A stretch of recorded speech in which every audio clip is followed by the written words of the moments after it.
Voilà pourquoi j'étais intervenu pour demander à ce que vous puissiez autoriser le débat. Merci beaucoup. Deuxième préoccupation, honorable président. Encore une minute. Hein? Oui, c'est de rester dans la conformité des textes et lois de la République. Il y a l'ordonnance, loi numéro 10/00D de 2010, soit du 20 août, qui prescrit les transportements comme le régime douanier.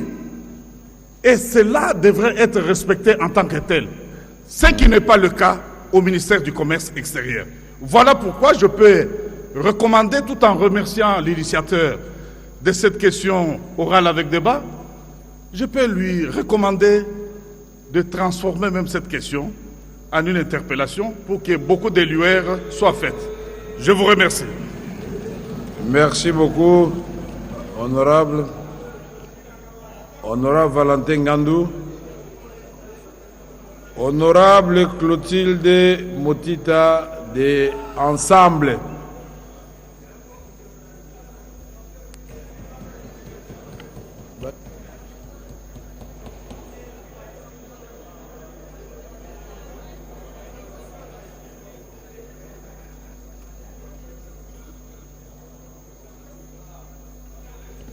Honorable Valentin Ngandou. Honorable Valentin Ngandou, vous devez savoir que pour arriver à l'interpellation, d'abord vous avez vidé la question et vous réintroduisez peut-être la commission d'enquête et puis interpellation. Ou vous passez directement à l'interpellation. On ne peut pas ici directement, je dis, moi je transforme ma question en interpellation, non. Il faut bien lire le règlement intérieur.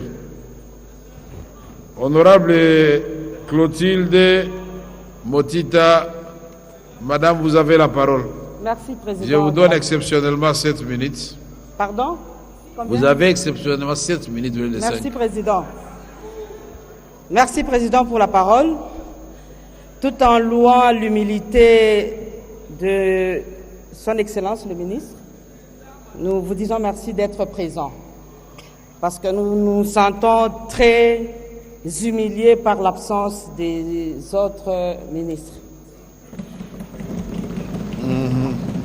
Honorable Président, honorable membre du Bureau, Monsieur le ministre du Commerce extérieur, chers collègues, je vous remercie de me donner l'opportunité de m'exprimer sur une question qui concerne la réglementation du commerce extérieur de notre pays, à savoir l'interdiction du transbordement des marchandises aux frontières lors de l'importation.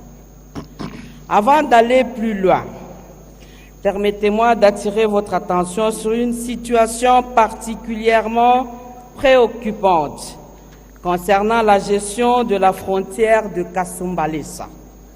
Cette frontière stratégique pour le commerce de notre pays et ses voisins a un impact direct sur la province du Haut-Katanga et de ma ville électorale qui est la ville de Lubumbashi, en rapport avec ses recettes. Mais il convient de souligner que la province du Haut-Katanga, qui abrite cette frontière et qui devrait par conséquent bénéficier d'un revenu dû à ses recettes, n'en bénéficie plus. Cet aspect, loin d'être négligeable, engendre des difficultés majeures sur l'économie et l'autonomie de la province du Haut-Katanga. De plus, un autre fait est celui des transporteurs des camions track sur la route Kasumbalesa. Nous sommes tous témoins des conséquences négatives engendrées par les longues files des camions s'étendant sur des kilomètres et immobilisés pendant plusieurs jours en attendant de traverser. Cette situation perturbe non seulement le commerce, mais aussi la mobilité et la vie quotidienne des populations environnantes. Ces camions immobilisés créent de multiples embouteillages et perturbent la circulation, causant des accidents tragiques qui ont coûté déjà la vie à de nombreux passagers. Cela fragilise davantage le commerce dans la province au vu de l'importance de cette route sur la ville de Lubumbashi et de ses environs.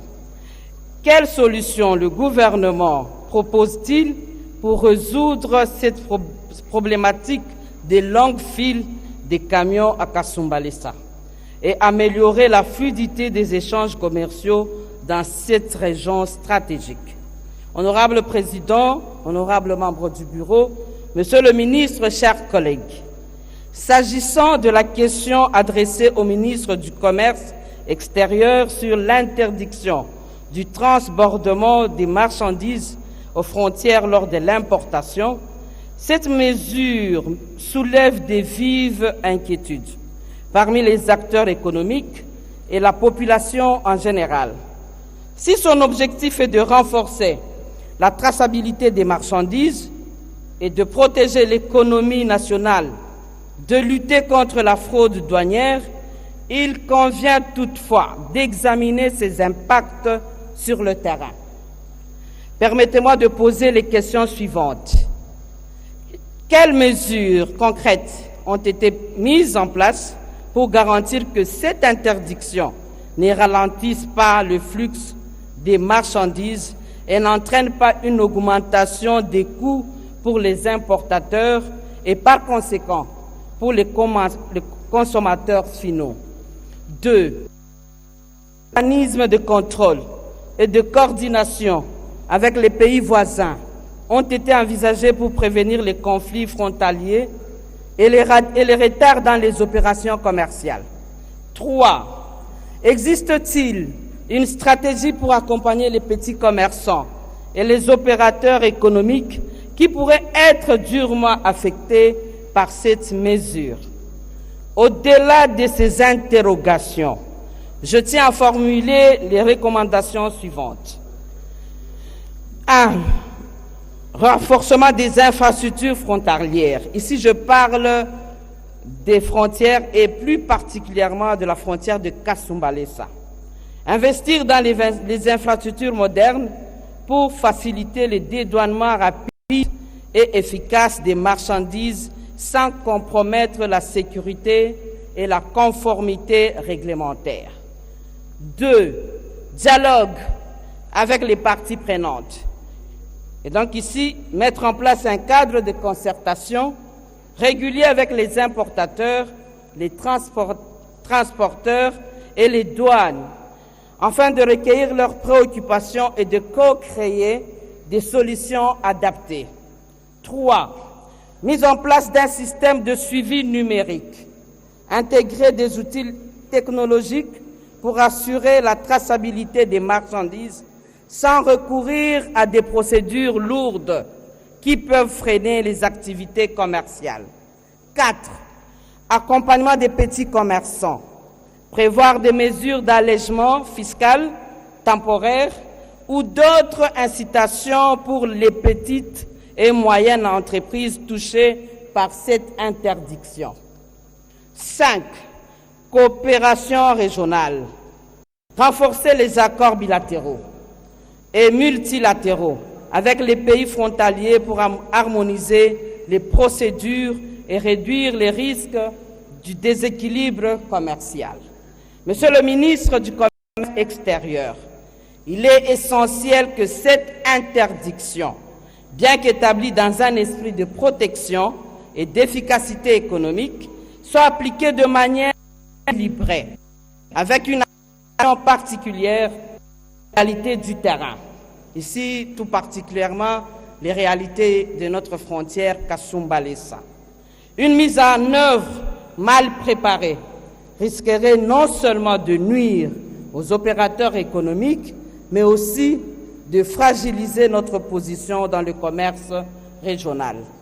J'espère que vos éclaircissements sur ces points et vos actions futures répondront aux attentes de nos populations et surtout à celles de cette Assemblée. Je vous remercie. Wow. Merci, honorable Clotilde. C'est tout un cours, n'est-ce pas, madame? Merci beaucoup d'avoir posé toutes ces questions au ministre du Commerce extérieur surtout si la question des embouteillages et des gros camions remorques. Il arrive que les transporteurs fassent 3 jours avant d'entrer. Ça, Julien Paloukou va répondre. Félicitations, madame. J'avais raison de vous donner beaucoup de temps. Applaudissez pour madame quand même. Alors, honorable Olive Moudekeza, AAP, comment sans objet? C'est un grand opérateur économique du Kivu. Il ne faut pas suivre son poids, il pèse lourd tel qu'il est là. Merci, honorable président. Merci. Honorable président, honorable membre du bureau, honorable député, chers collègues, nous voudrons également aussi féliciter le ministre du Commerce extérieur. Et les 10 dernières années, on a connu 2 ministres qui ont valorisé ces secteurs, Yamboussa et Paloukou. Mais ce qu'on vient de parler, en ce qui concerne le transit, vous savez qu'au départ de l'embarquement, il existe les systèmes de transit house to house. Si vous embarquez un conteneur en Chine, on doit dire que ça doit être déporté qu'au Congo à la destination. Vous ne pouvez pas faire un transportement en cours de route. Il y a des marchandises en vrac. Vous avez les riz, vous avez les sucres, vous avez d'autres marchandises qui viennent en convention, c'est-à-dire vous avez un lot de 10 000 tonnes qui arrivent à Dar es Salaam, à Mombasa, à Matadi. Si Matadi, on était en transit pour Kinshasa, mais c'est à l'intérieur. À ce moment-là, on peut autoriser les transportements parce que la marchandise vient en convoi, 1000 sacs, 1000 sacs. Mais on doit appuyer la déclaration du départ jusqu'à l'arrivée. Ceux qui peuvent aussi éviter tous ces fraudes, je suis sûr d'accord avec vous, et je demanderai au président aussi de renforcer qui est la diplomatie parlementaire et économique. Lorsque vous allez dans des pays voisins, comme l'Ouganda, le Rwanda, le Burundi, la Tanzanie, le Kenya, qui dépendent de la RDC à l'Est. Si vous demandez aujourd'hui les économies de la Tanzanie, du Burundi, du Rwanda, de l'Ouganda, du Kenya, vous verrez que c'est en chute. Et ce sont ces pays-là limitrophes qui favorisent ces transportements. Lorsque la marchandise arrive, par exemple, comme on a dit, au Rwanda, on accepte à faire le transportement, un conteneur de 10 000, 20 000, on les divise en 10 petits groupes. Et je vais demander au ministre aussi d'améliorer le système congolais. Vous savez que vous ne pouvez pas importer la marchandise au-delà de 10 000 $. 2 500 $, vous pouvez faire une licence.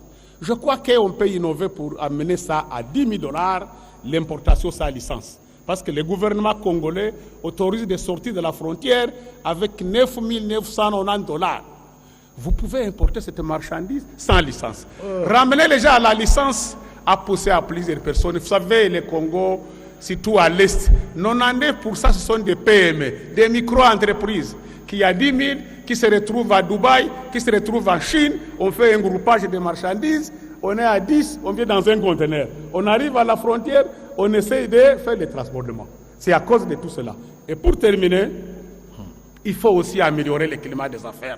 Vous ne pouvez pas vous imaginer.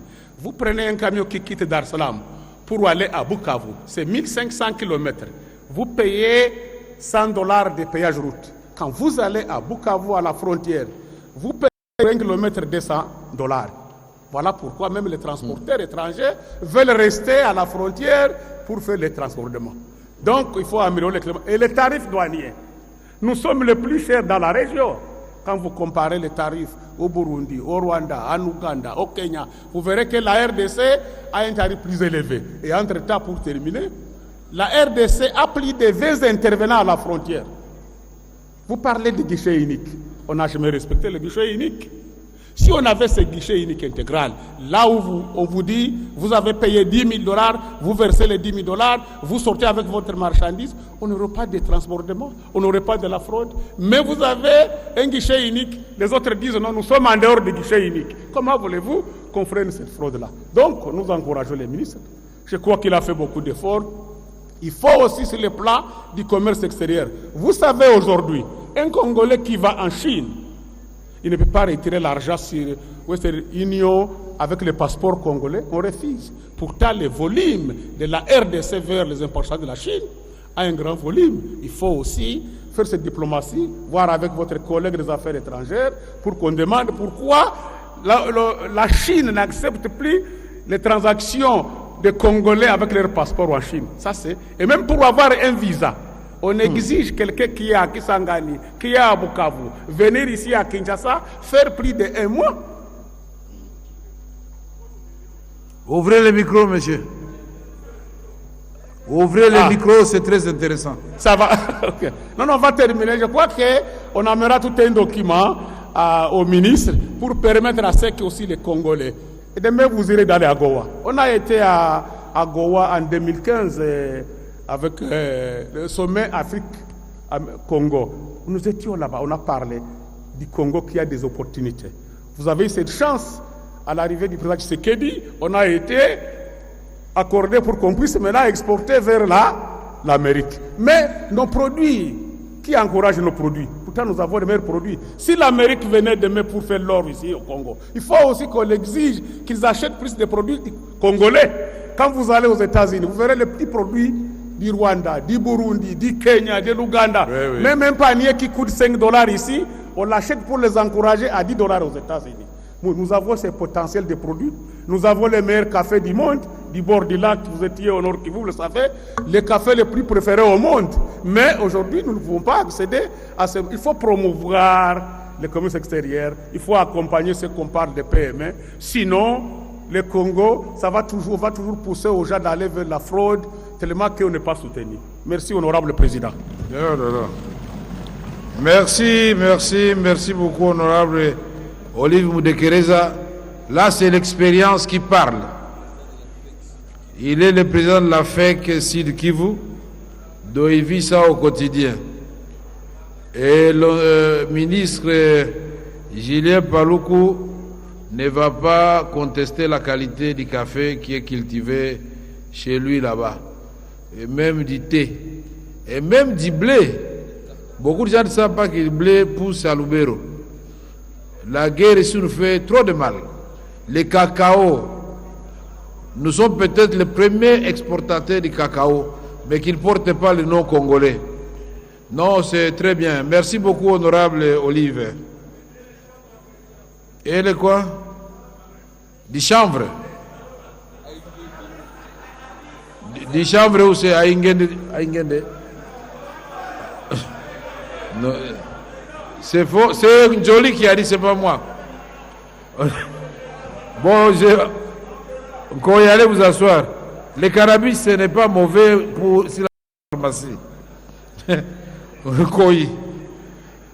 Honorable Iber Furuguta de AAUNC. Il y a Bokatola.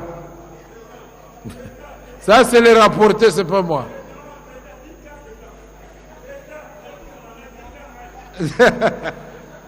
Rapportez-moi tout, merci. Vandana Okoy.